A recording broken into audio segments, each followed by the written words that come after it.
Coming to you from 8122 Production Studios in the heart of the 607, this is Horror Zone 607. Like us on Facebook and follow us on Twitter. And remember, you can always join the conversation using hashtag HZ607.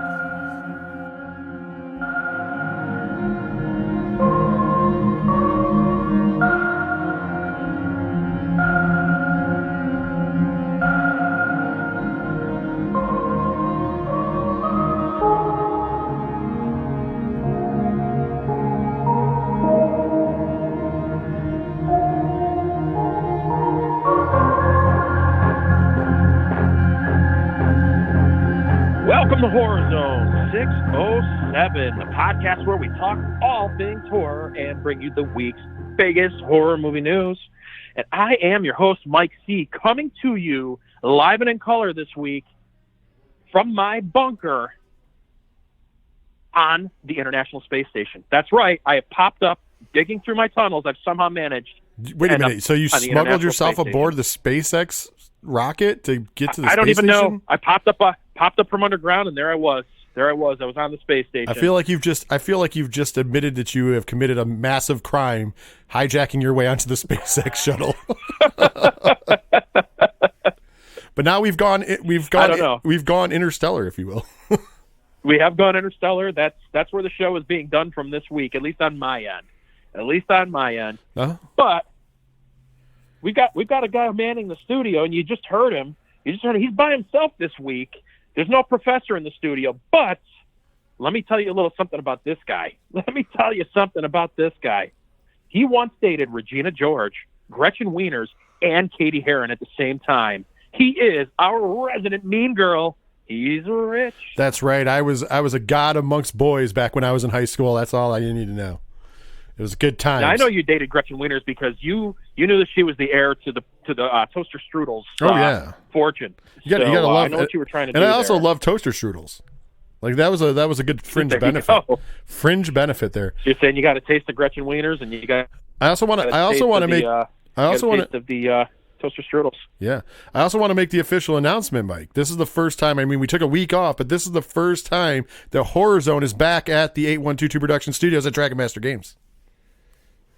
Yeah. We are finally home. We are not coming to you from Studio C. We are coming to you from the actual real 8122 Production Studios. Due to being in now. That's good to know. Yes, we were allowed back at Phase 2. And now we are in Phase 3 here in the southern tier of New York. So it's nice to be back in the home studio. It's less working out of the vagabond, if you will. Thankfully, we have the resident. Usually he's not here this week. We have our resident drifter, the professor. He taught us the drifting ways. Yeah. There is a drifting ways. He taught us how to drift, and so we drifted with Studio C, and now we're back. So, and also just a quick shout out because they do provide us with our studio, and they're awesome people. They are finally back open. They're like many small businesses that need your help. I mean, they're above water. But every small business out there, please support them. We've been championing this the entire time of the pandemic. We'll continue to champion this. If you if you have a local game shop, please support that. But if you don't, or if you live in the 607, come check out the 607's premiere, Magic the Gathering, on top of other gaming outlet, and that is, of course, Dragon Master Games, 1235 Upper Front Street, Binghamton, New York. For all your Magic the Gathering and gaming needs, if you're not in the 607, or if you just prefer to order things online, you can do that at dragonmastergames.com. Please support them. It'd be awesome of you, if you will. You know what I mean? I just want to give them a shout out because they're always so gracious with giving us a studio, and I'm looking forward to them doing big things. Currently, we can't have tournaments and stuff, which really kind of sucks. Hopefully, that will be opening up in the next month or less. So, in some capacity. So, I'm excited for the store. Once again, I always tell people because I do get asked. I do not own the store. My friend, they're friends of ours who own the store. And we have a business relationship with them. And also, when we're able to do things in the store, we'll be doing watch-alongs here in the store. We'll probably do some movie nights and stuff to help support the store and everything else. So keep your eyes on that. If you're in the 607, you can tune into that.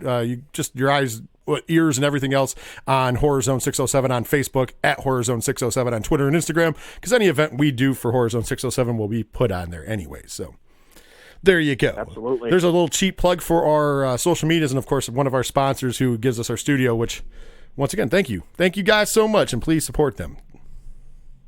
Maybe we can host a Mean Girls watch along. We could possibly do that. I could see Diesel getting into that. I mean, I think we should do a live. I think we can't do it live on any other pod. It has to be on Podbean because, as you know, Love is Scary is something that cannot be put on any just regular airwaves because we'll get kicked off of everything. But maybe we should do Mean Girls watch along, and then do a live Love is Scary afterwards to get some advice from Dr. Derek. I think it could be a scary ordeal, but that's why Love is Scary. It'd be a terrifying ordeal. I know, but it'd be fun. Be the best show ever. It could be. Maybe I'll even live stream it on Patreon. There you go. Speaking of live stream, this show is going to come out to the masses on Saturday. I don't know if you guys will hear it on Saturday or Sunday during the afternoon, but if you do, we will be coming back to the masses, myself and Ken M from the Ocho Dura Parlay Hour. Of course, we do the wrestling show every week on the Three Fat Nerds Network. We will actually be live streaming during WWE Backlash this Sunday. So if you happen to hear this before then, we will be on twitch.tv/607podcast. You can follow that page anyways. So it's always on there. So go ahead and twitch.tv/607podcast. One day we'll have to get Mike C out there for an NXT takeover or UFC after you can leave the bunker. Yeah, once I leave the space station and return back underground and, turn up actually, in the studio, in the actual studio, that would be amazing. Yeah, we've been live streaming. We've been live streaming now. Actually, we've had 3 live streams in the course of about a month because a lot of stuff going down because we had AEW Double or Nothing. When I say it too fast, I can't say it.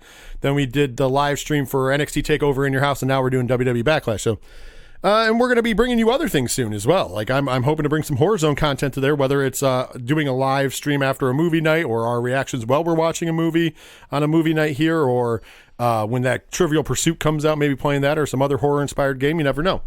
So there's a lot we're going to try to do over there on Twitch. And also the Ocho Dura Parlay Hour, who shares the Twitch with us because hashtag 607 podcasts, they are looking to do some other things as well. So that's why it's twitch.tv/607 podcasts. Nice. There you go. Fun. There's all my plugs. Got them out of the way early this week. Not all of them, but I mean, there's a lot of important. Some of them. I mean, I think it was important to thank our sponsors here at Dragon Master Games now that we're back in the 8122 Production Studios. I mean, it's nice to be home. I know you're still on the space the space station this week, but I know you're still in quarantine. Basically, that's why you're ending up in all these weird locations. So eventually you'll land home. Right. If these cases start to go down with the pandemic and whatnot, I'll turn back up. I'll dig up, from underground and find myself on Upper Front Street in Binghamton, and maybe I'll waltz into the studio. Maybe I'll drift into the studio with the professor. You never know. But it'll be good to be home. It'll be good to be back in the studio. And before we kick off the news this week, I actually have something I want to ask you. This is important. Sure. And I need to get your thoughts on something this week. Okay. So I'm just going to say it's two words, and this is how we really want to start off the show here. Sean Cunningham. Fuck Sean Cunningham. I haven't heard you for a couple of weeks. We haven't talked for a couple of weeks. I just figured we should probably kick off the show in style. Fuck Sean Cunningham. Yeah. As a matter of fact, there's nothing Sean Cunningham could do that would make me not say fuck Sean Cunningham. Sean Cunningham could do a remake of Freddy's Dead, the greatest movie of all time, and I would still say fuck Sean Cunningham. We hit that one early. Look at that! I'm getting all my material out of the way early because we have a big jam-packed. Since we missed a week, we have a jam-packed news episode, and so let me get all the material out of the way so I don't have to weasel it in anywhere else. Yeah, there isn't really a whole lot of with all the news that I do have for you for this week. There wouldn't have been. I mean, I'm sure you would have gotten it in there. But, I would have weaseled it in somewhere, but you know what? Let's get it out in Front Street. Let's just jump in because I think it's news time, Mike. We got a lot. Yeah, we definitely do. So there wasn't a whole lot last week, but there was this week. So I've actually got 2 weeks worth of news. So the very first thing that is probably the biggest piece of news that I've got for you this week is Bruce Campbell recently spoke to Empire this week and announced that the hand-picked director for the new Evil Dead movie is Lee Cronin. Now, I am not familiar with his work, but Lee Cronin is the hand-picked director that will be helming the next Evil Dead movie. He did say that the movie is also going to be called Evil Dead Now. So that's going to be the official title for this movie, Evil Dead Now. So Sam Raimi apparently handpicked Lee because he liked the movie that he did that's called The Hole in the Ground. So, yeah, I mean, what do you think of that? Yeah, well, real quick, Lee Cronin is an Irish director. He's from Ireland. He's written and produced quite a few things. Of course, The Hole in the Ground is something he's best known for. I have not seen it. I'm going to be honest with you. He directed that in 2019. Back in 2013, he directed a movie called Ghost Train. He also has, I'm looking up his entire filmography just so you guys know. He has also directed, he's also directed a movie in 2016 called Minutes Past Midnight. Also, he did 2 episodes of the TV series The Master Plan, a short called Billy and Chuck, and a short in 2010 called Through the Night. So he's done some horror stuff. Oh, he also did an episode of 50 States of Fright, by the way. Oh, okay. Direction-wise. So, and then he's written and produced other things as well. Like I said, he's an up-and-comer. I've not seen any of his work, so I apologize. So it's not here, and I wish the professor was here, but I think during our chat, the professor said he has not seen any of it either, which is kind of weird, because usually he sees some of the more obscure stuff. So I'll definitely have to be checking into it. But I think I'm going to give you credit for this, because you brought it to mind, and I think I told you when you first told me in our discussion, because we have a chat that we chat about things on Facebook Messenger. I told you that, I was judging slowly, because I was like, I can't judge on this guy because I don't know. There's nothing out there that he's done bad for me to go, oh, this guy's the shits. And, yes, he's a young director. And you even pointed out, at one time there's a young director named Fede Alvarez who they let do a Evil Dead quote unquote remake. And that turned out pretty well. So maybe some new blood is what you need in the direction to go into. So I think it's interesting, though, that the name of the movie is Evil Dead Now. It's a very, to me, it's a weird name, if you will. Yeah, I don't know that I like the name. Bruce Campbell kind of added a few things. I'm just going to kind of read the comments that he had on here and kind of get your take on this too. So this is his quote. We're going to get that sucker out as soon as practical. From this point forward, and this is in bold lettering here. From this point forward, they kind of have to stand on their own, which is fine and liberating. Campbell then added, you could have different heroes, different heroines in this case. This one's going to be a little bit more dynamic. We just want to keep the series current.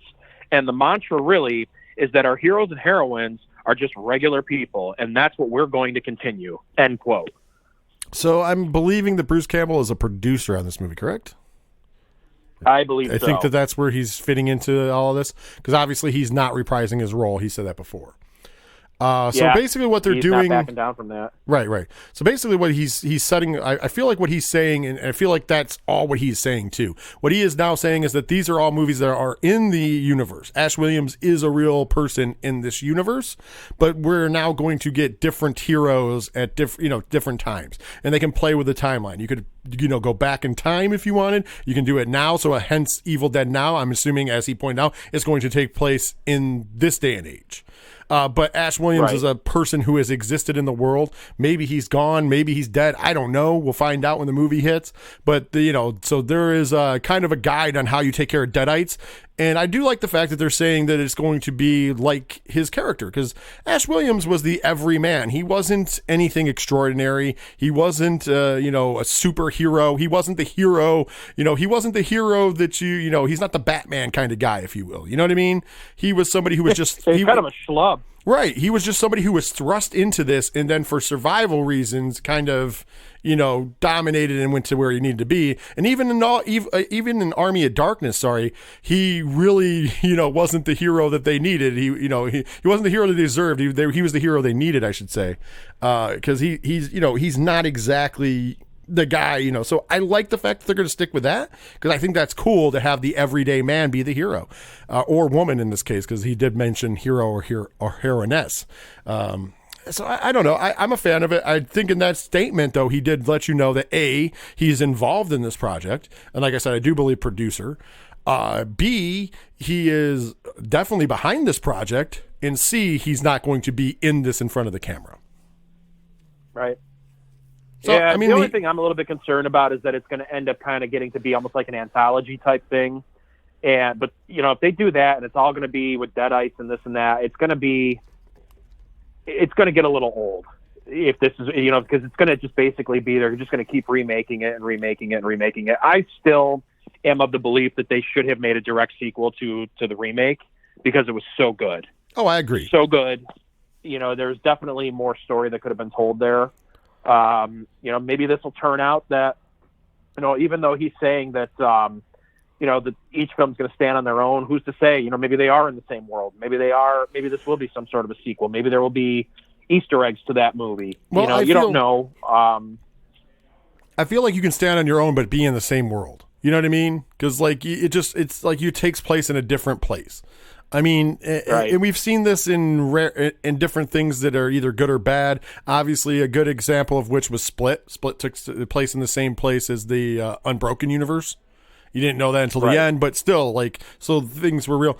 Just like The Grudge is another one that comes to mind that was horror, though. Technically, all the Grudge movies have now lived in the same universe. They have been about different people. They've been about different areas, but they've lived in the same universe. Does that make sense? Right. So I feel like that's what they're going to go with here. Right. And I think that my brain automatically, and probably a lot of people's brains automatically go to, okay, here's a story. It's going to be a bunch of 20-somethings that are going to end up at a cabin in the middle of the woods, and the Deadites are going to get unleashed. And, who's to say, just because 3 of the 4 movies have taken place at that cabin, who's to say that it's not going to be like Army of Darkness, where it might even take place now, but it might not have anything to do with a cabin. Right. The show Ash vs. Evil Dead, I mean, they went to the cabin a couple of times, but most of that just took place in Anytown, USA. Right. That's what I'm thinking that what he means is this isn't probably going to take place in a cabin at all. This is going to take place, one might take place in a high rise, one might take place in a big city, one might take place, in the past. And it will be an anthology, but I think they'll all be connected because of at the end of the day, because of the Deadites and everything. So I think Ash will be something that lived during that time. There was, but he's not going to be on the show or the movie in this case.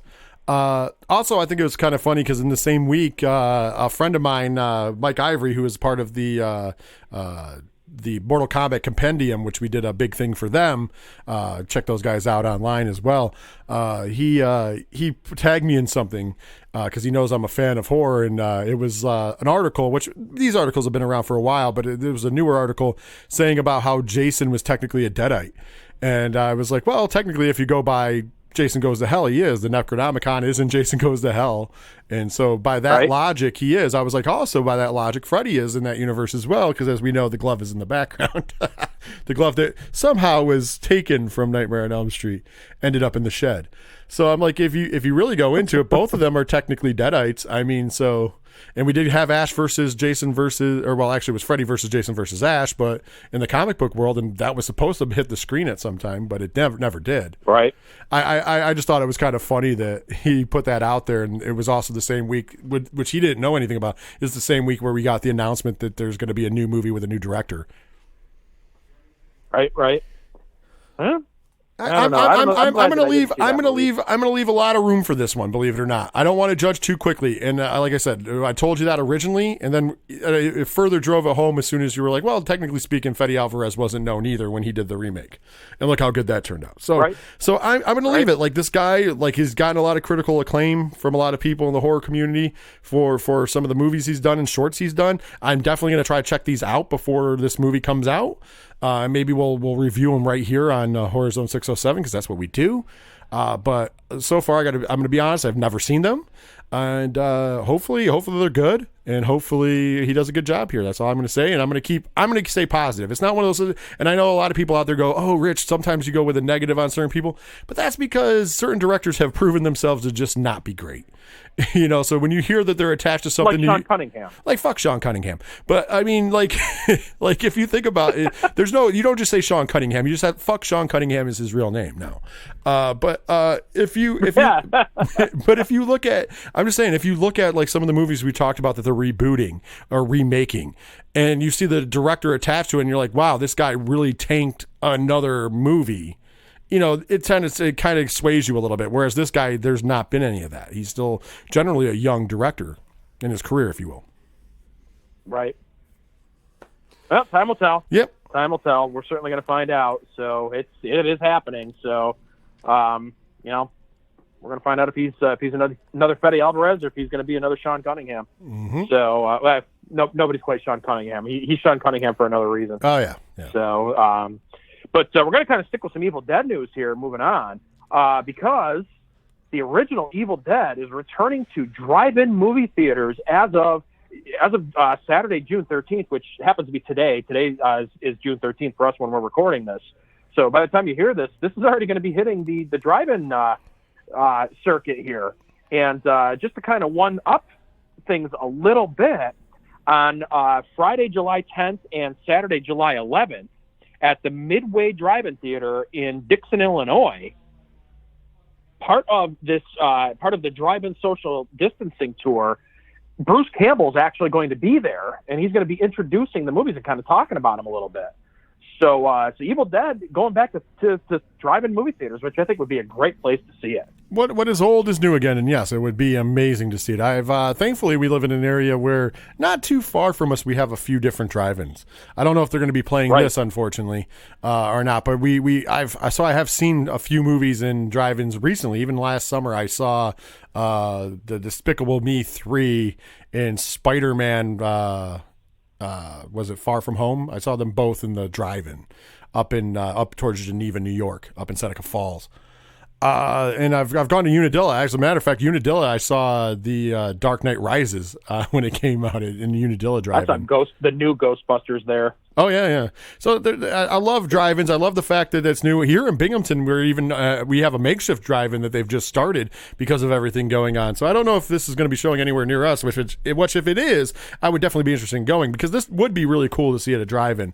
But I like the fact that due to the pandemic, we're finding new and interesting ways to get our fix in, if you will. And of course, right now the newest things coming out are until the end of July.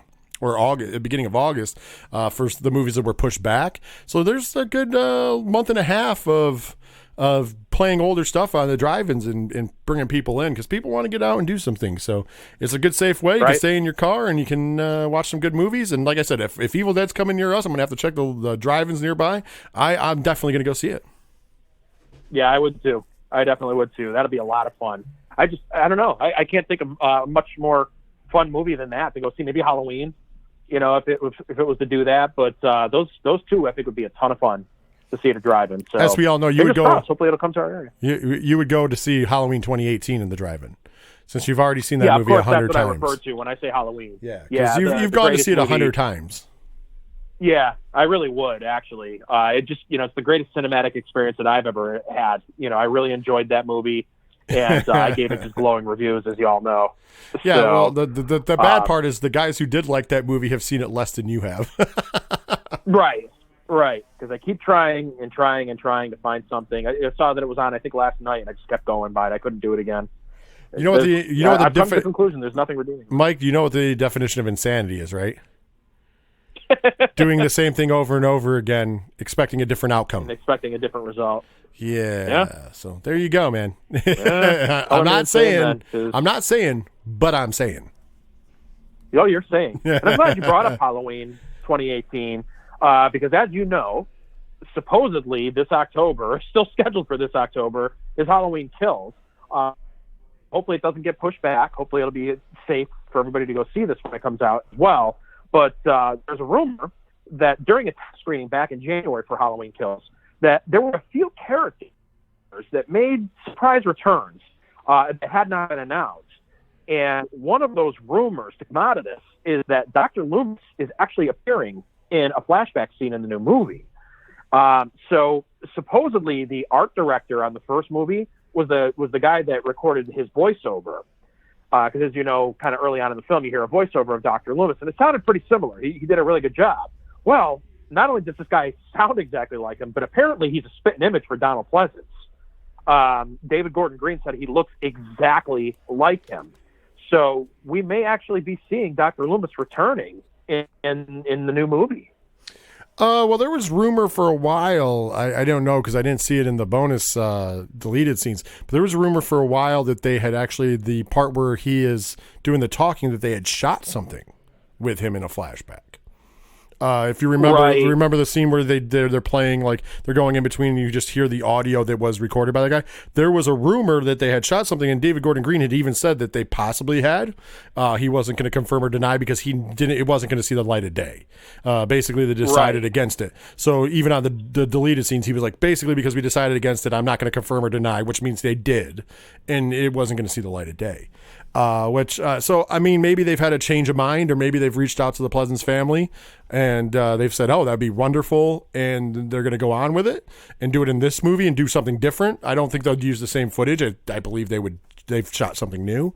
So I'm not surprised because, like I said, that was originally planned in that they were going to do that flashback. So if you guys are wondering what scene I'm talking about, there's the scene where the podcasters it's in the beginning of the movie where the podcasters are going over things and they have all the pictures and news articles, kind of almost doing the mid credit rolls, if you will. And you hear Dr. Loomis talk about Michael, and he's giving this overall of what happened. And that originally they were going to do a flashback scene with him. I do believe that the flashback scene was allegedly him in the courtroom because it was supposed to be with him trying to make sure Michael stayed locked up forever. Right. Which, of course, that was the plan, Stan. But then, Right. And John Carpenter had a lot to do with that. You know, the Dr. Loomis not being in the movie. Yes. Originally, you know, it's well-known fact at this point that they were going to actually reshoot the ending of the original movie, and Loomis was actually going to get killed. They were going to show Michael getting arrested after he fell out of the window, and Loomis was going to end up dead. And Carpenter told David Gordon Green, you know, this movie's got devoted fans like nothing else. They're going to hate it if you do that. And luckily he listened. Yeah. And, you know, that never ended up happening. But, you know, it's pretty clear that he wants to get Loomis in the movie. And, you know, we already know that there's a scene that takes place in 1978 because Lonnie, you know, as you know, we're going to see a flashback scene where Lonnie's getting chased by Michael down the street. Yes. So we know that that's going to happen. So I think it makes sense that he would be in the movie since, you know, Loomis was walking around those same streets haunting him. So, you know, it makes sense. I think that that's where it's going to probably be. Maybe there'll be a couple different scenes with him in it. Who knows? But I think that it's pretty obvious that that's where it's going to be. The only thing that disappoints me about, and I understand why Carpenter said no and everything, the only thing that disappoints me about that is it would have been a cool new ending. Or, well, it would have been the beginning of the movie, but it would have been a cool new ending for the original.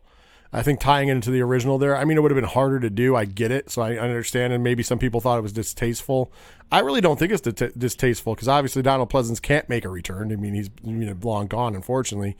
I think it's more distasteful the fact that the last movie in the series that he's attached to is Curse of Michael Myers. I mean, let's be honest. That movie was a shitstorm. Oh, I know. So, I mean, I think that it would have maybe been a better send-off. I'm just saying this out of, pocket or whatever. I mean, you can agree or disagree, but I think it might have been a better send-off if they did open the 2018 movie with that scene from the last night of him being arrested but before he gets arrested, Dr. Loomis is murdered. Because then it would have given you a finality to what happened to Loomis instead of them trying to explain it after. You know what I mean? Although, I will say this, it is a cool thing if we're going to get this flashback scene. I don't know if I would put it in 1978. Maybe you have him in 1978 too, since we did the Lonnie thing. You know what I mean? But I think they should have another, because it looks like they're going to do many flashbacks in this movie from what I understand, which is good with me. I'm fine with that. It's going to fill in the blanks somewhere.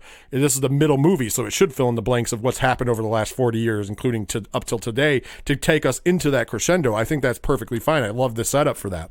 But I think you might want to do one maybe in the 1980s or late 90s with Dr. Loomis' character before he passes away, quote unquote passes away, and where he is like begging them to keep him in prison or something. You know what I mean? Like something similar to that. Because I feel like that would be a good end. They need an ending to the character. Like, we never gotten the closure on that character, and he's one of the most beloved characters. So I don't think you ignore him. I think you have to give real closure. And the only close thing we got to closure was him crying at the end of Curse, which is a horrible fucking movie. And I don't want that to be the last thing we hear, like him wailing in the background, no! And then it goes in memory of Donald Pleasance. I think that's horrible because that movie was so bad. Right. Yeah, it is sad. I mean, I don't know. I kind of liked what they did in Halloween H2O with it, where, you know, the nurse came back, who's also going to be in this movie. Obviously, you know, spoiler alert, you know, she was killed off in the opening scene of Halloween H2O, but you find out that he had been living with her and she was taking care of him in you know, the latter years of his life. So, you know, you kind of got a little bit of a send off for him there. Right, that was cool. Obviously, he wasn't in it. But we've erased it.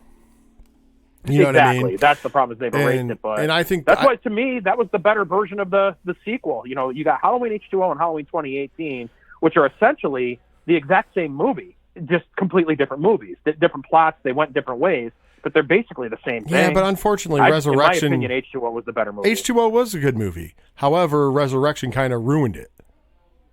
Oh, yeah. You know what I mean? Resurrection ruined it, and you know, people complain that it didn't take place in Haddonfield, and it had all these different maps. I don't care about all that. The heck with that. It was a better story. It was a really good movie. It was a great story. I liked how it went down. Believe it or not, I'm a big fan of H2O. However, the problem with it left, I think, is why people don't praise it as much is what Resurrection did. The negativity of the horrible things in Resurrection kind of negated, because we have this, you have this finality in H2O of Michael getting his head cut off, but then we have it explained away by the dumbest explanation of all time, just so they could make another movie. If they would have never made Resurrection, H2O would have been amazing, because that would have been the finality to the story. I think that would have been great. You know, if you wanted to do something else, then just remake it like everything fucking else. You know what I mean? I'm sorry to say it, but it's true, right? Like, I think that movie was really good. However, they kind of ruined it there. But here we're in that situation again. If Halloween Kills is not a good movie, they've kind of ruined the setup again. And I understand that you're not a fan of Halloween 2018, but for those of us who think it's a decent companion film to the original, you know, it would ruin what they've set up if they fuck it up. And that's why I think there should be nods. And I love the fact that they're going to be relying on some flashbacks to fill in the 40 years that we don't know about. You know, and the fact that they're rewriting some history from 1978 is great, because there's a lot of unanswers. With cutting out Halloween 2, there is a lot of things that need to be answered. And if you're going to have Loomis still be alive, I do think that you need to have some kind of closure to the character, just because he means so much. Agreed. You know, and you know, I've got hopes for this movie just from everything, the cast and everything. You know, the little things that we have heard about it. You know, to me, and I've said this on the show before, and we've talked privately about it. You know, my biggest thing with this movie is the one thing that's going to be lacking. The one mistake that they're making with this, and supposedly there's no secret thing that happened here. They should have filmed it in Pasadena in Hollywood. They should have gone back to the original locations. You should have been, you know, there should have been a scene where Tommy Doyle and Lindsay Wallace are out on their old streets. They happen to run into each other looking at their old houses, you know, and kind of reminisce about what happened there. Maybe Laurie happens to come across them there. Maybe somebody else does. But I think that there should have been something that was filmed there. Maybe you see the Myers house restored in its new location. Maybe not. I don't know how to agree, do that, but I also disagree. I agree because it's part of the history, but I also feel like the North Carolina setting, even though it's Illinois, quote unquote Illinois, it looks more like a rural Illinois area. You know what I mean? It looks and feels more of what you're looking for. There's part of me that likes the fact that overall, like, seeing Haddonfield as like a small community, which it was supposed to be, because you're filming on a large thing in a country area, because you got to remember, this isn't, you know, it's a city that's, you know, it's kind of like where we live. We live in Binghamton. Binghamton's a city, but all around us is country. You know what I mean? So that's kind of what Haddonfield was, and how it's explained in where it's positioned in Illinois, as far as the story goes. So I like seeing that that's, you know, just outside of town where Laurie lives is all, you know, woods and stuff, because that's what you would envision. Unfortunately, you don't get that in Pasadena. Now, there is a happy medium. I'm with you on that. If they want to shoot something in front of the old houses but shoot the rest of the movie, you know, where they shot it, that would be cool to sneak that in. That part I would have no problem with. That's what I'm saying. They should have filmed in multiple locations, because that happens in movies. It happens a lot. And, you know, look at John Hughes. John Hughes films, all, you know, how many of his films were filmed in and around different suburbs of Chicago, but he would also film things in Los Angeles. I was going to say Day Off. all of the school things were at the same school. in LA County. Yeah, but I mean, you're right. They also did film on location in Chicago or Illinois. Movie magic. Yeah, but yeah, I agree. Well, that's what I'm saying. I agree with you. It'd be cool to see those houses, but at the same time, I like the feel of the new area too. Where they're shooting now, because it feels like the community it should be in. It's hard to recreate that in Pasadena, like the overall look, because it does look a lot different. Now, mind you, if it's just that street, it's iconic and that's perfect. But if it's overall area, I do believe the new setting in North Carolina is great. Yeah, that's just my personal opinion. What I see is Lori maybe reminiscing, walking through, not just where the Wallace house and the Doyle house was, but walking along where she was coming home from school or walking to school at the beginning of the original Halloween. Maybe she's just walking through and she's reminiscing. You see all of the same intersections, all the same streets that she crossed. She comes across the Myers house, which looks different. It's been renovated, and but it is what it is now. Maybe show the real place, just something like that, and then move on. Do the rest of it out of Wilmington, North Carolina. I'd have been fine with that. Or you have to also realize this, and I think this is a big thing that people are looking. You're talking 40 years later. I mean, technically, the school could be gone. Like, you could have a brand new school in 40 years. That happens all over the place. I mean, it's happened locally. Right. Also, the houses, the quick explanation for the houses, and honestly, would be that they would probably have been torn down. Most communities, when shit like that happens, tear down the houses, believe it or not. True. So I don't know, like that community, if you had two houses where teenagers were killed, you're going to be like, let's just get rid of these houses. And considering that the characters are going to be back in this movie, maybe they will explain that. But if it's just this complete disregard for what happened in the history of the movie and what happened 40 years before, that's where it's going to bother me, and that's one of the things that really bugged me with the first one. There were many things that I don't like about it, but that was one of the things that was promised to us that we did not get, and it just, I don't know. I hope that there's something about that, but to me, that would have been a really, really, really cool moment if you saw exactly what I was just talking about. Lori walks down those streets, she comes across them, looks, she happens to go by to look at those houses and sees them standing outside, and they all kind of talk and reminisce. I don't know. To me, that would have been a better story, and it's not going to happen. Well, I don't. Fact of the matter, I'm not going to get what I want. Well, come on, geez. Oh man, Mike, he's got to always get what he wants. He's going to be unhappy. I just got to pick on you. I'm just saying that's what I want to see, and I'm not going to get what I want. Here's the thing, but you never know. Here's what I'm going to tell you. You never know what's going to happen, especially in this world that we're living in now. We'll find out soon enough, because October's not that far away. We're closer to October than we were before. So in October, we will all find out together. Trust me, I am waiting on bated breath, and you will definitely hear about it on the show. But I'm going to save my overall what they are and aren't going to do for then, because until then, it's just talking out of our ass for the most part.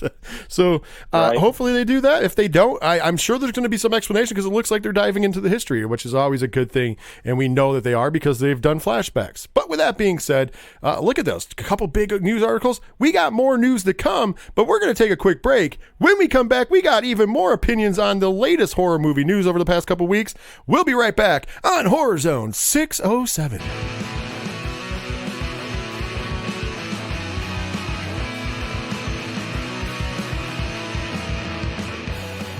Hey, this is Dustin Perry from Ghost Hunters and Ghost Hunters International, and you listen to Horror Zone 607.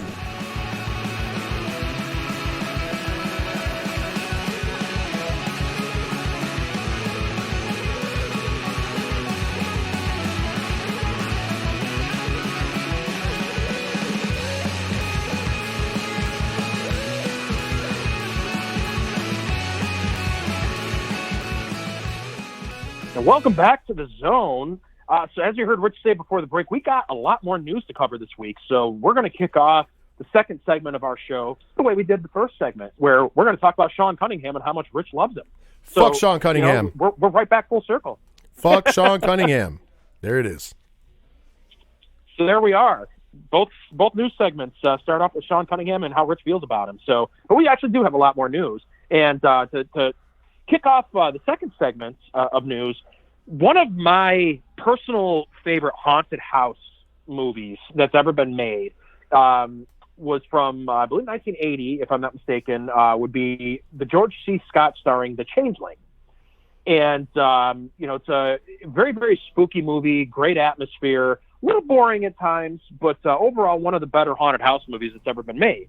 And there's been talk for years now of them remaking it, and it is official. The Changeling is being remade and will be directed by Anders Engström. Interesting. By the way, the Changeling, you were right. 1980 for the Changeling. Just so I thought it was 1980. Yes, so 1980. Just so you remember. My favorite era of horror movies. So, it's a movie I've been wanting to watch that again for a while. I might actually put that on tonight, considering it's the weekend right now. So I may actually end up watching that tonight again because it's been several years since I've seen it. But very, very atmospheric movie, very, very creepy movie. I don't know, every time you hear a remake, you kind of get the, I don't know about that. But, I guess we'll see, just like everything else, just like with the new Evil Dead sequel or whatever you want to call it that's coming out, time will tell if it's going to be any good, so I'm sure that they're going to make it a lot more modern and, I don't know, time will tell, but don't know if I'm a big fan of this new. I don't know, because once again, it's going to be one of those things where you're like, you're damned if you do, you're damned if you don't. Just looking up real quick, I was trying to get up Anders Engström's IMDb, because I'm a big fan of seeing what people do, because I'm not really familiar with his work. So he's directed 23 movies. Yeah, I've heard the name. He's directed 23 movies. Right, or 23, not even movies, sorry, 23 stuff. Because he's done some TV, because he did C, 2 episodes of C, which is on Apple TV. He's done 2 episodes of Hannah, which is on Amazon, is an Amazon original. He's done 3 episodes of The Tunnel. He's done 4 episodes of Taboo. He's done 8 episodes of Thicker Than Water, which once again, I'm not into any of these things. I cannot pronounce some of the stuff he's done because obviously he's a foreign filmmaker. So if I butchered, I'm sorry. Right, the name of this TV series he did 6 episodes for is called George Scott. I could be wrong on that. And then Helsingborg. He's done movies too. Vars, The Path of the Righteous Men, The Kiss of Evil, and he's a lot of TV though. He's done a documentary too, by the way. A miniseries. He did a TV miniseries called Insider. So I mean, he's got a lot of things to his credit, and he just worked for Amazon and stuff. Once again, it's one of those cases where I'm not familiar enough with his work to like really judge him.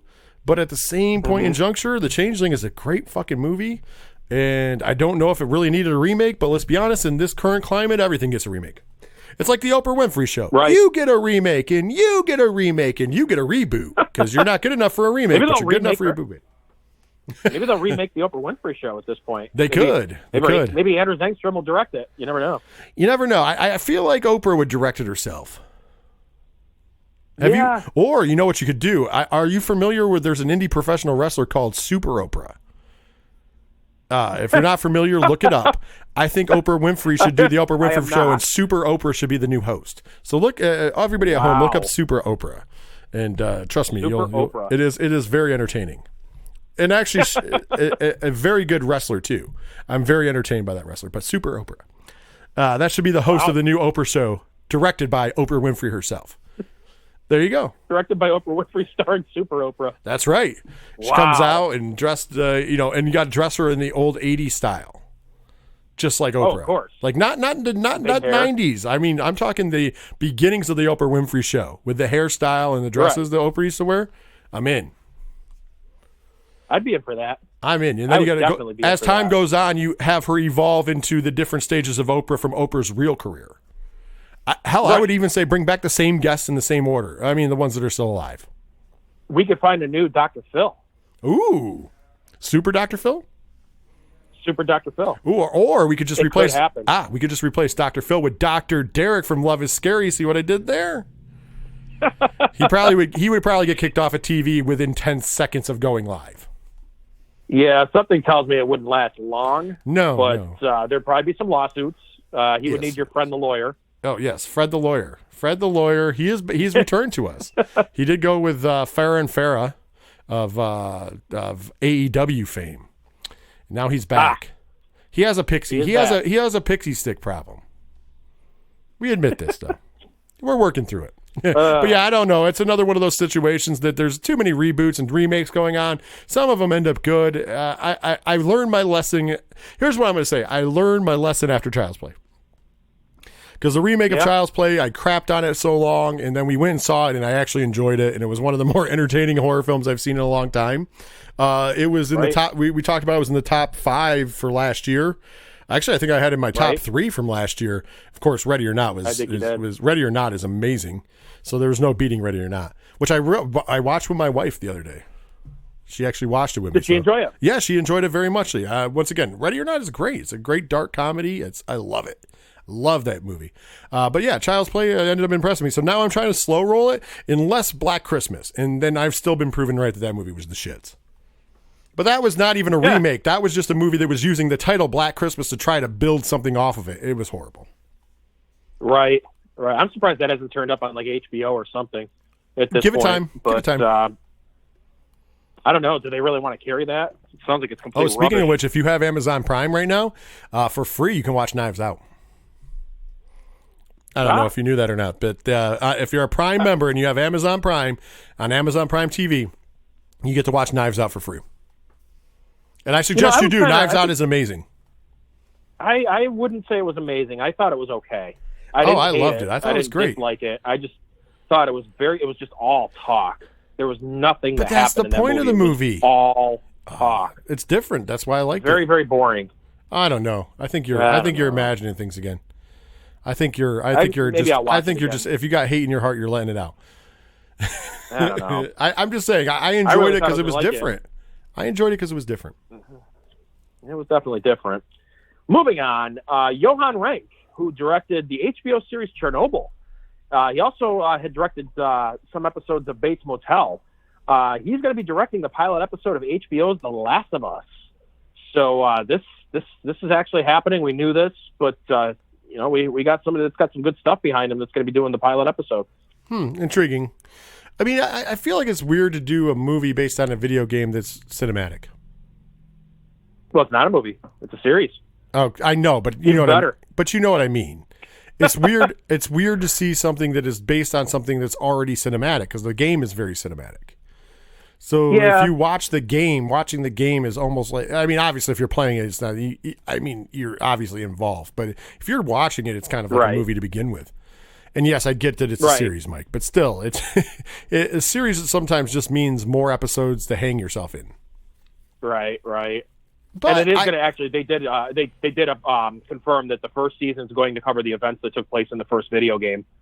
So, maybe it's going to be overkill. Maybe it's not going to be necessary. Maybe it's going to be the best thing we've ever seen. Right, exactly. That too. Once again, though, I'm always leery about anything video game related because video game movies are historically bad as well.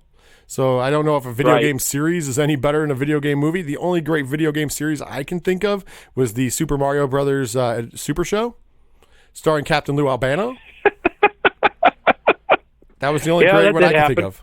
It's the only great one I can think of. It was amazing. Don't you dare. Don't you dare shit on it, Mike. Don't you dare. Yeah. Do not sully do not sully the good name of Captain Lou Albano. I would never. It was better than the movie that they made out of that. Hell yeah. So. Oh, hell yeah.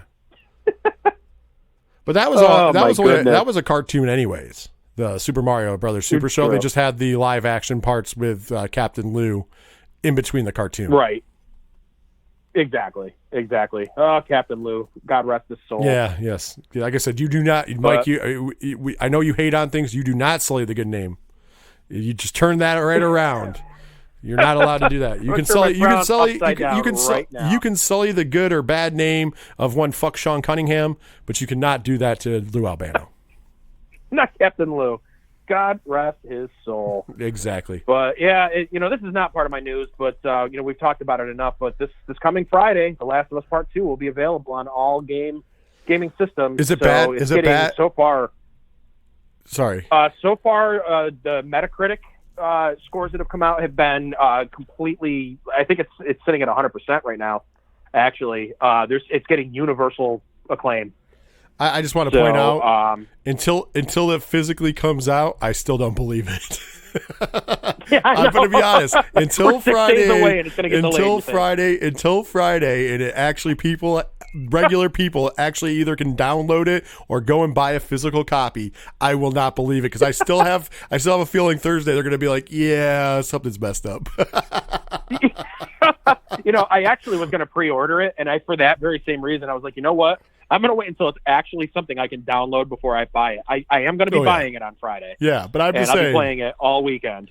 Just saying, I unfortunately, because this thing has been pushed back almost as many times as New Mutants, I'm kind of like, okay, I'll see it. Seeing is believing, and that's when I'll believe it.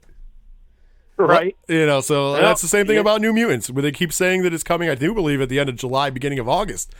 I'll see it when I believe it. I see it when it comes. I'll believe it. Will be back open. Yeah, I know. That's going to be opening soon. That's what they're going with. But once again, I will see it when I'll believe it when I see it. I said it backwards. Right. I will believe it when I see it. Until that day, until the day New Mutants is actually in the theater and I can buy a physical ticket, and until the day that there's actually physical copies and downloadable versions of Last of Us 2, I will not believe it, because I feel like 0 hours going to hit and something's going to happen. Like, we forgot to ship them. something. We forgot to ship it. We forgot to ship it. It's not them. done. It's not ready. It's not. Oh man! Last minute, he didn't like how one part of it looked, so he yanked it back so he could fix that one part. It'll be 7 more months. Now, you have seen the great movie Grandma's Boy, I would assume. Correct? Of course. Kevin Nash is in that movie. Yeah. No, Kevin Nash wasn't in that. I thought he was. As one of the movers. Was he? Yeah, he's one of the movers. Oh, I forgot. Yeah, remember the moving scene where they're moving him out? Yeah, he's one of the movers. But yeah, no, never mind. He was also in The Punisher, because I think that's what you were thinking about. Yeah. Or Ninja Turtles, which is instantly what I think of when I think of Kevin Nash as an actor. Is what, The Punisher? Yeah, you kind of want. I kind of wonder if like the guy that's designing this game is like JP from Grandma's Boy, if he talks like a robot. We're not going to ship it. Could be. So yeah, could be. You never know. You know what else I'm going to believe when I see it? Happy Death Day 3. That's on and off again. That's like sometimes it's on, sometimes it's off, sometimes it's on, sometimes it's really off, sometimes it's never going to happen, and sometimes it's going to happen next week. I don't know. Well, Jason Blum recently said that he is working overtime. Direct quote from him. He is working overtime trying to make Happy Death Day 3 happen.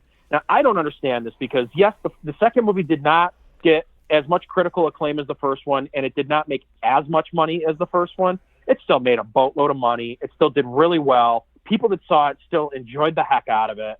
I don't know what the holdup is, especially when Blumhouse tends to make movies very, very, cheaply, and they make money. We've talked about this on the show and how they do this. They're profitable. But I don't know what the problem is. I want to see this happen. I thought that the problem was with Christopher Landon. I thought that he was that's who directed both movies. I thought that he was not interested in doing another one. I thought that's where it came in originally. Oh no, I think. Or am I wrong? Am I reading it? I thought that was where the holdup was, though. That he was kind of like, I'm going to do other things. Everybody's on board. They all want to do another one. It's just the studios they didn't think that the second movie was as profitable, so they don't want to lose any money on it. Huh. It's like, you still made a boatload of money. But no, he's on board. Jessica Roth said that she would play it 40 years from now if they asked her to. So, she's definitely up for it. They want to do it. It's the studio that was dragging its feet because it didn't make as much money. Okay. I for some reason, I thought that it was one of those where the director was like, hey, I'm going to move on to other things. No, in fact, he said he's got a great idea for it. He knows exactly what he wants to do with another one. So, he's all in on it. Okay. He's all in on it. So, it might happen. Jason Blum wants to make it. So, it's time will tell. Once again, I'll believe it when I see it. Right. Unfortunately, we got some sad news. Now, lately, the pandemic's been going on. We all know that there's been enough sad news in the world. So we've kind of been steering away from anybody in the horror movie community that's passed away. We haven't really talked about it. That's been intentional. But this week, I did want to kind of touch base because the Friday the 13th movies are so iconic. We love Sean Cunningham on this show, especially Rich. But the screenwriter for Friday the 13th Part 2, his name was Ron Kurz. Sadly, he did pass away on May 7th at the age of 79. So I just kind of want to bring that out there. I figured, show him some respect. That's personally, my favorite sequel in the entire series. The man that brought Jason to the big screen. He brought Jason to the big screen, brought Jason to real life or death. Yes. Depending on how you want to look at it. Brought him back from the water. So just want to pass that along. Some YouTube news, though, I'm going to move on to next. First of all, another horror icon, Doug Bradley, good friend of yours. You know him. Yes, I've actually had the pleasure of hanging out with him for a little bit. You have. You guys dined together and got drunk together. And I don't know about all that. Well, I mean, well, that might not have happened. I may or may not have been getting drunk because it was Diesel's birthday when I was hanging out with him at one point. But it was not with him. He did not have a beverage either. Not that I think he's against it. No, I don't think so either. Well, we don't know. You should have asked him. I should have offered him. I should have offered him some of my green cup. You really should have. He may have said yes. He might have been parched. He could have been very thirsty. If anything, you were rude not to ask him. I mean, so he did kind of agree that me, him, and Dustin Perry could go on a ghost hunt together. A ghost hunting excursion. Because Dustin Perry said he would take me on a ghost hunting excursion, and I think that Doug Bradley wanted to piggyback on that. I'm all game for it. I think that could be a really good. If I got to make that happen, that would be really awesome for a live stream. But before I get into the story, did you ever actually send that to Dustin and tell him about that conversation? No, I didn't. I might have to throw that out there to him. He responds every time that I message him on Twitter. Oh, that's awesome. He's stayed in touch with us, so cool guy. Very, very he's very nice. Very nice. I like him a lot. I said that. I think I'm going to message him if I remember, and I'm going to throw that out there to him because could be onto something. He was on Ghost Nation, Dustin was, at the end of the season, so he's still doing that stuff, and I think that he would be more than happy to do that. But I digress with that. And the story is that Doug Bradley has actually started his own YouTube channel. And on the channel, he'll be reading short stories, poetry, and just general musings. Well, his first video is of him reading Frankenstein, the actual Frankenstein, Mary Shelley's Frankenstein. How cool is that? You can watch Doug Bradley sit there and read an absolute classic. Yeah, that's pretty awesome. When I met him, one of the things he was selling is he had a bunch of different audiobooks that he had done. Horror audiobooks he had done. I guess I was listening to some of it. It was really good. He's very good. He's very good at speaking, if you will. So he does a lot. He puts a lot into it. I'm excited to see it. I mean, recently, this is something that's been coming up, especially during COVID, because Sir Patrick Stewart was reading every day, Shakespeare every day. I don't know if you caught that. Right. I was checking that out as well. So I'm loving the fact that Doug Bradley's jumping in as well. And you know what? Some people won't pick up a book and read, but if they'll listen, some of these are classic and iconic. Frankenstein's a great story, and if you want to sit there and listen to Doug Bradley read it, who better to read it than Pinhead? I'd love to hear that. It won't be in the exact same voice, Frankenstein. Though. Oh yeah. But I think the only person in the world, and I think that everybody on the planet would agree with me with this, that I'd like to hear reading Frankenstein more than Doug Bradley. There's only Al Pacino? one, and it would be Morgan Freeman. Well, everybody wants to hear Morgan. No, not Al Pacino. Hoo-ah! Not Al Pacino at all. Then Frankenstein, he hit the switch. Hoo-ah! That's all I was saying. No, Morgan Freeman. But let's be honest. Morgan Freeman is the voice of God, even. That should tell you something. Like seriously, he's been the voice of God multiple times. So you're gonna be, that's why everybody wants to hear him read everything. There's something to. He's got a great voice. He's a great narrator. But I mean, Doug Bradley also does a very amazing job. So check it out. Right. I would definitely check it out. I'm planning on it. Well, there was something else that I found this past week, and this has kind of inspired me. And I'm gonna talk about this after I get the story out here. But there's a YouTube channel called Hooked on Horror, and they released a trivia video called Hooked on Horror Presents Quiz Show.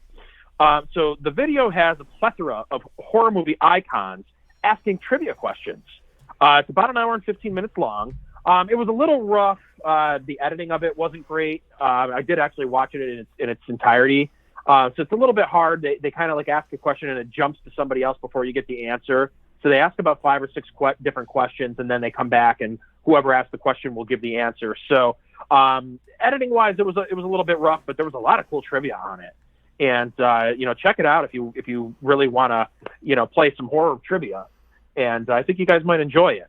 And it kind of inspired me because I spent last weekend and a good deal of this week coming up with my own horror trivia questions. And I kind of wanted to run this by you, live on the air, Rich, and see what you guys thought. If once the professor is back, this week he couldn't be here because he had some personal things going on. But I was wondering if you guys would like to play, in lieu of doing a horror movie review, play some horror movie trivia. I've got over 100 questions at this point that I've come up with, and I want to stump you guys. I want to see what you and the professor know and see who is better at horror movie trivia. Who knows more about horror movies? I'm in. I'm game for anything. I'm always game for a little bit of trivia. I'm sure the professor is in too. I figured it'd be kind of different. We've been doing a lot of reviews lately, and I think that I've kind of gotten away. I haven't had any countdowns in a while. We've done a lot of those over the year and a half that we've done the show. And this is something I kind of wanted to do right along. And you guys are going to go head to head. I want to know. I'm going to put my money down, and I'm not going to tell you who I bet on. I'm not going to tell you guys until afterwards who I bet on. But I know who I think is going to win. And I think it'll be a fun time. I think that we'll have a lot of fun playing it, and I can't wait to stump you guys. So it all inspired me from this video on YouTube. Quiz show. Awesome. Yeah, I'm in. We'll make that happen as soon as we can have everybody back and available. All right. Sounds good to me. So I got two more things for the news for this week.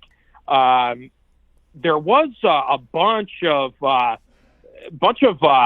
things that came out this past week about the PlayStation 5. As you know, we finally got to look at what the system is going to look like, which is a really cool-looking system as far as I'm concerned. But they announced a bunch of video games that will be coming out for the PS5. And one of them, there's been stuff leaking. We knew that it was coming, but it is official. We actually do have the name of it. It was said that this was going to be the name of it right along. But Resident Evil Village, Resident Evil 8 is going to be called Resident Evil Village. And the trailer for it looked absolutely stunning. It looked awesome. Absolutely awesome. Did you get a chance to look at that yet? Oh yeah, absolutely it did. It looks amazing. The graphics it's something else. I'll tell you that much. I can't wait for that. I don't know how much, I don't think have they announced how much the system is going to cost at this point? We're looking at right around, from what I understand, because it's still up in the air, we know it's minimum of $500. It's somewhere between $500 and $600. It's going to be expensive when it comes out. Yeah, it might be a few years before I buy a PS5. But once I do, there's going to be a bunch of games coming out. The new Spider-Man game, which I'm excited for. Well, there's going to be a bunch of cool there's stuff. some other news on the Spider-Man game. Technically, the Spider-Man game is the same Spider-Man game we have for PS4, only updated graphics and stuff. And then they have the bonus expansion, and the expansion is almost like another full game, I guess. And that's what they saw. The Miles Morales stuff was all the expansion, but it's technically built off of. That's all that is. Yeah, it's basically built off of the PS4 game, but with updated graphics and everything. I don't want to say that it's what do you call it, a reboot, if you will, or an upgrade. It's because of the graphics that this can hold. So it's an add-on to that, but it's on a whole nother platform, and I guess the expansion itself is as large as the original game. Oh, okay. See, I thought it was its own game. No, there's an announcement that came. No, there's an announcement that came out after that. It was technically the same Spider-Man game, but it's an expansion, and the expansion is only for PS5. But that's because I guess whatever they're putting. So when you buy the expansion, which is like a full game, you get Spider-Man with it. Does that make sense? Oh. So in other words, you're actually buying the expansion, but you get both. See, I'm reading something right now. It actually says that. It says Insomniac later called the project a standalone game. Yeah, there's a lot of mixed up stuff out there because my information came from Padawan J from the Ocho Duro Parlay Hour, and he did some research. Right. He sent me some articles that it's the same game, but the expansion is a full-size game. Here's what it is a full game, but it's going to be smaller in size. They're comparing it to Uncharted: The Lost Legacy. There you go. Which was shorter than Uncharted 4, but I actually went back and replayed those games when I was about a month ago. Yeah. I was so bored in captivity here that I went back and played them, and it was I didn't like The Lost Legacy the first time I played it. I thought it was too short. When I replayed it, I was like, I don't know why I didn't like this. It's a great game. They're kind of comparing it to that. So it's going to be its own standalone game, but it's going to be kind of a smaller version of it. So, whatever. That's not the point. The point is we're getting another Resident Evil game that looks awesome. No, that looks amazing. Yeah, that's the most important part. Wait. Right. Even though it might be years before I can afford to get one of those things. Once I do, I'll be getting Resident Evil Village. I'll tell you that. So the very last bit of news that we've got for you folks this week, July 1st, mark it down in your calendars. Netflix will premiere the first 6 brand new episodes of their new Unsolved Mysteries series. I know you guys are excited. Oh, Unsolved Mysteries is great. Are you kidding me? Unfortunately, Robert Stack is not back. No. I wish that they could have a hologram of him or something. That'd be great. By the way, there's not going to be a host. That's why they haven't announced the host. There's no host. Well, here's the thing. I can't wait to see it. The original has some of the most scary theme music of all time. Oh yeah. I eventually we are going to do a list of scariest TV shows. I'm going to put that together. That is, I can unequivocally tell you that is on the list, because that the theme song for Unsolved Mysteries is great. It's creepy as hell. I love it. I hope they don't ruin that part of it. They have rebooted. This is the second reboot technically of Unsolved Mysteries, because there was a reboot in the hosted it once. Yep. There was a reboot in the late 90s, early 2000s, and some of them they did. Yeah, although it was kind of. It wasn't so much a reboot; it was kind of like the same story. Right. I was going to say that's what I was getting at. Because there was updates on those stories. So there was some new. They did some new stuff, and then they would do like older pieces, and then after they showed you the whole older piece, they would hit you with the new stuff that was attached to it.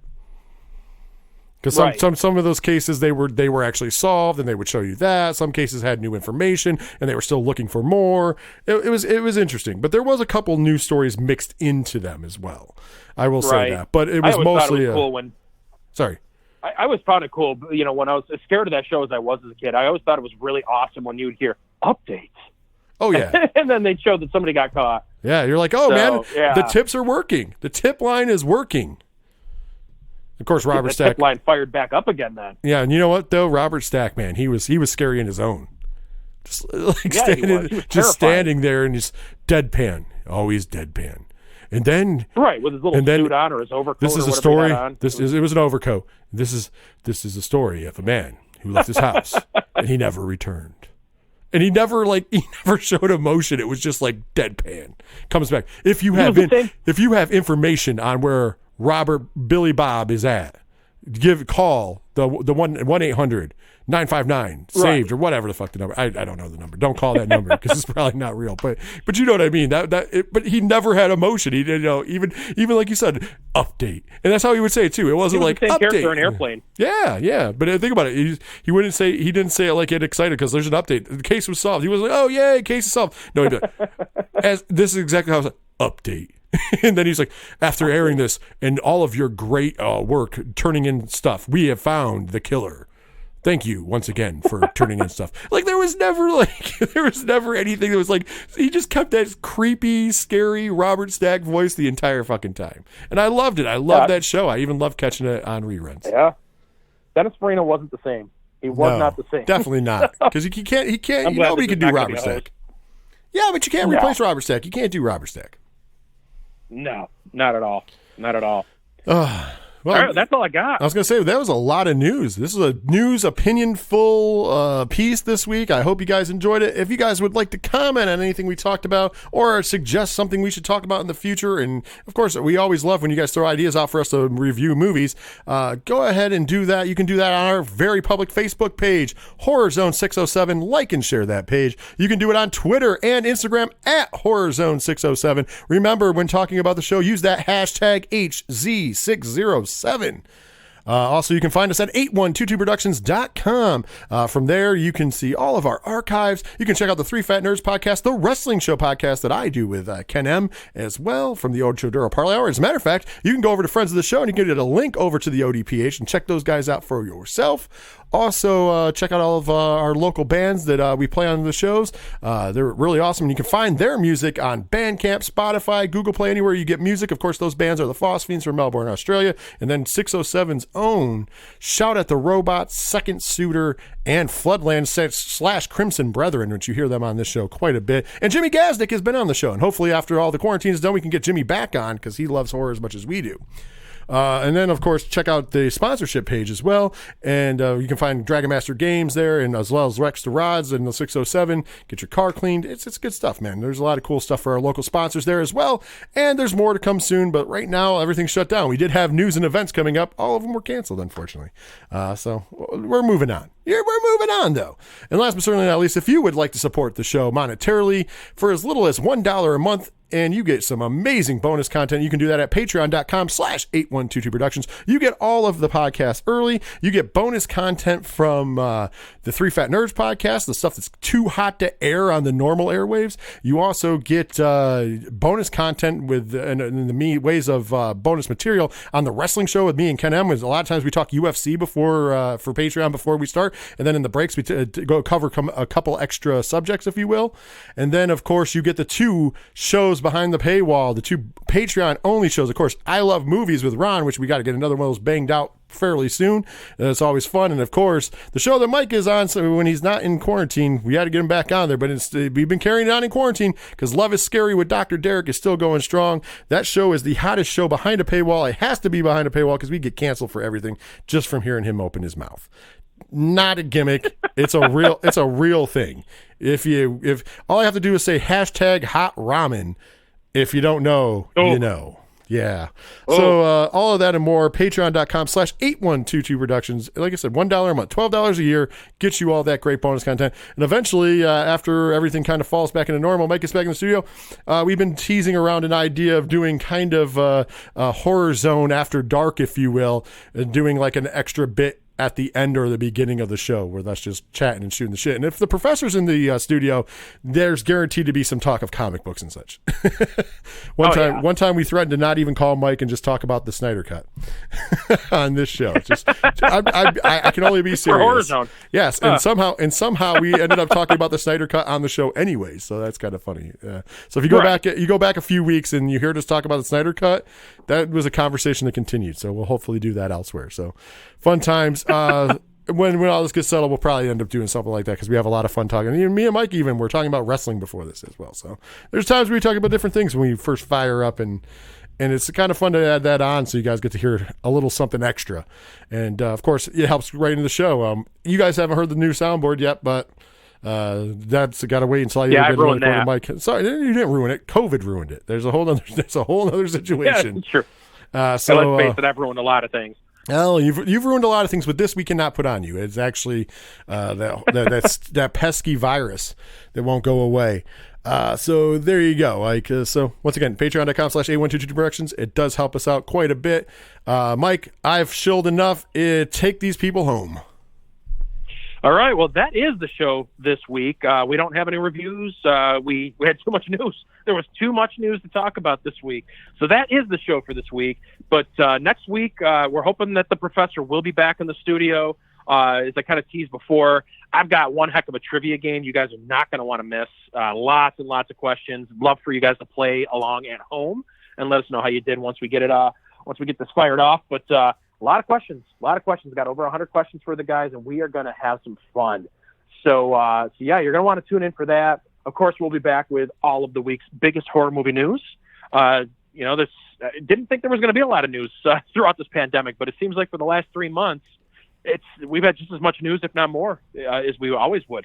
So there's a lot of stuff coming. We're excited to bring you that news. And of course, we just sit here and we just talk horror. We spend an hour of our week just talking horror. How much fun is that? Who has more fun than that? So we get to live our dreams. We get to do this and have so much fun with it. So next week, it is going to be a fun show. We're hoping that the professor's back so we can actually do this. Otherwise, I think we'll have to do a review. We'll come up with a movie to do a review next week. But one way or the other, we're going to have an awesome show next week. So don't miss it. Tune in then. And until then, for Rich and for the professor, this is Mike C. saying, see ya.